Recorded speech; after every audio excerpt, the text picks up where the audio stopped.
Assalamualaikum warahmatullahi wabarakatuh. Tadi pun sebelumnya saya ingin memperkenalkan diri karena seperti kata pepatah ya, tidak kenal maka tidak sayang. Perkenalkan, nama saya Rosuliana, saya dari Puskesmas Karya Penggawa.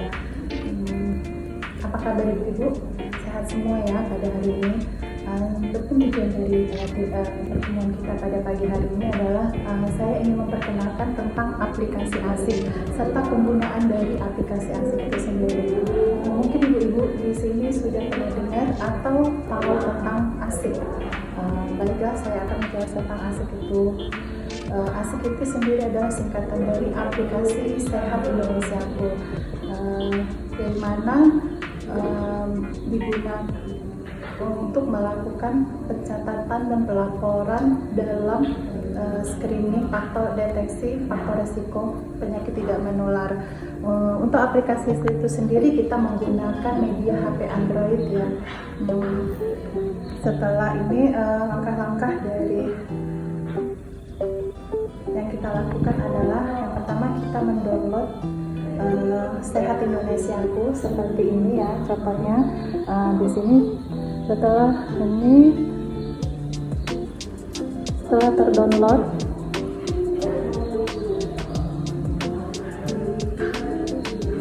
kita akan masuk dalam pilihan dari ada 4 pilihan ya, ini kita masuk ke screening PTM atau survei penyakit tidak menular.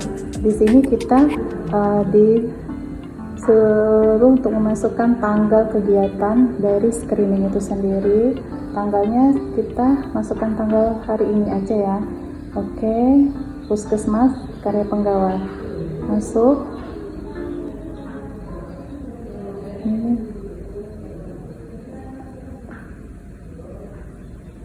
Setelah masuk sini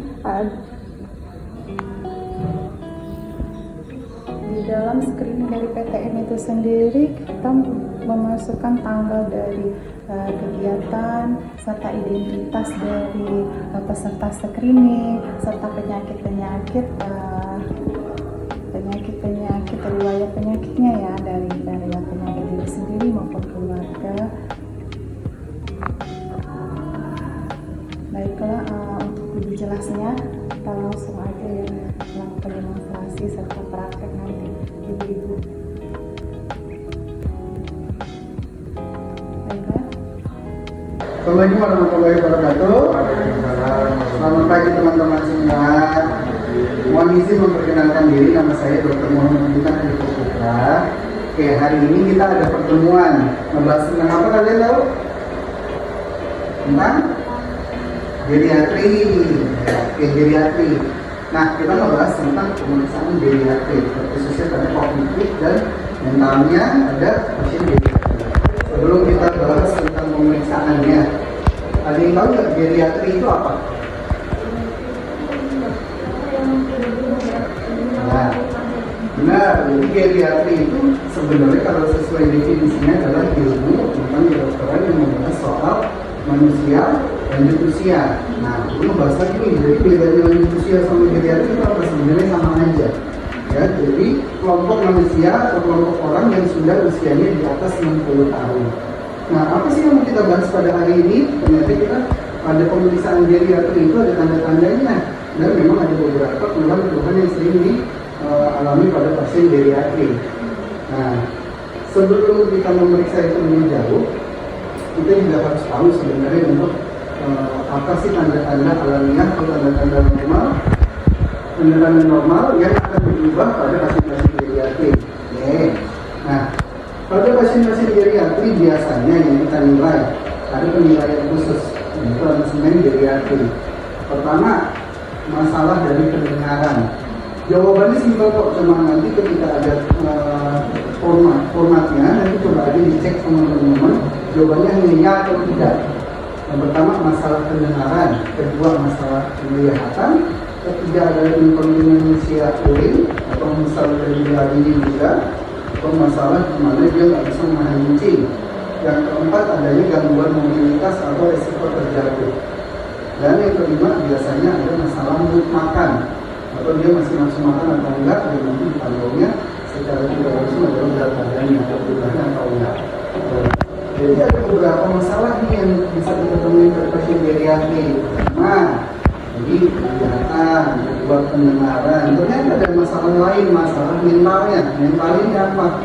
Biasanya juga perkara dari delirium dan demensia. Apa delirium dan demensia? Delirium itu biasanya ya kalau kita lagi ngomong responsif. Kalau demensia kita ajak ngomong oke, tapi ternyata nggak nyambung atau dia sering lupa. Sama tadi yang paling sering itu ada kondisi di mana ketidakstabilan mobilitas itu atau disabilitas. Itu aja nanti kita bakal bahas lebih detail lagi. Jadi intinya masalah geriatri kelompok manusia seperti apa, gejala yang memang akan terjadi pada pasien geriatri dan yang lainnya harus dilakukan. Mungkin cukup sekian. Jika ada pertanyaan yang bisa kita lanjutkan. Assalamualaikum warahmatullahi wabarakatuh. Assalamualaikum warahmatullahi wabarakatuh. Selamat malam, salam sejahtera untuk kita semua. Tapi pun sebelumnya saya izin memperkenalkan diri terlebih dahulu. Nama saya Cinta Suri. Saya merupakan staf Puskesmas Karya Penggawa, Kabupaten Pesisir Barat. Baiklah, bapak-bapak, di sini saya akan memberikan sedikit edukasi kepada bapak-bapak terkait upaya manfaat berhenti merokok. Di sini bapak merokok semua, ya rata-rata merokok ya Pak. Jadi ada yang tahu Pak rokok itu apa? Ya rata-rata tahu ya Pak. Rokok itu adalah gulungan tembakau yang digulung atau dibalut, dibungkus dengan kertas, daun atau jagung ya Pak, kulit jagung. Kemudian dari rokok itu ada yang tahu Pak dampak dari merokok itu apa? Ya ada banyak sekali ya Pak dampak dari merokok itu. Yang pertama itu bisa menyebabkan paru-paru yang tidak berkembang, kemudian kanker mulut, kanker laring dan sebagainya. Kemudian jangan lupa Pak, kanker kantong kering. Dan selanjutnya apa ya manfaat upaya berhenti merokok? Yang pertama itu ada manfaatnya Pak. Yang pertama itu menjaga kesehatan Pak. Kita lebih sehat, tidak sering batuk. Yang kedua itu ekonomi Pak. Ekonomi bisa membaik. Yang tadinya kita membeli rokok bisa untuk beli keperluan atau menabung untuk kebutuhan anak. Kemudian apa ya Pak cara berhenti merokok? Ada yang tahu Pak? Ya cara berhenti merokoknya ada 3 ya Pak. Yang pertama berhenti seketika. Berhenti saat itu juga misalnya hari ini merokok, besok benar-benar berhenti seketika, tidak merokok sama sekali. Kemudian yang kedua itu melakukan penundaan Pak, penundaan merokok. Yang ketiga melakukan pengurangan merokok. Misalnya sehari kita merokok 3 bungkus, 2 bungkus, itu dikurangi Pak. Misal jadi sebungkus dulu atau 1 bungkus. Kemudian apa ya Pak langkah-langkah dalam berhenti merokok? Ini ada beberapa langkah-langkah. Yang pertama itu motivasi dari diri sendiri Pak. Bagaimana kita harus berhenti merokok? Jadi kita harusnya di dalam diri kita berhenti merokok. Yang kedua benar-benar berhenti seketika Pak. Yang ketiga itu kenali waktu dan tempat di mana kita paling sering merokok Pak. Jadi dikurangi misalnya kita merokok dengan teman-teman, duduk-duduk nongkrong sama teman-teman, itu setiap malam Pak. Jadi otomatis rokok itu setiap malam kan kita merokok. Jika kita berhenti nongkrong lebih duduk di rumah saja, itu kan bisa mengurangi rokoknya. Kemudian tahan keinginan untuk merokok, kemudian berolahraga teratur, minta dukungan kepada keluarga, teman, dan yang terakhir konsultasikan ke petugas kesehatan. Kira-kira bapak-bapak ada yang ingin ditanyakan? Jika memang yang saya sampaikan kurang jelas, ya udah ngerti semua ya Pak?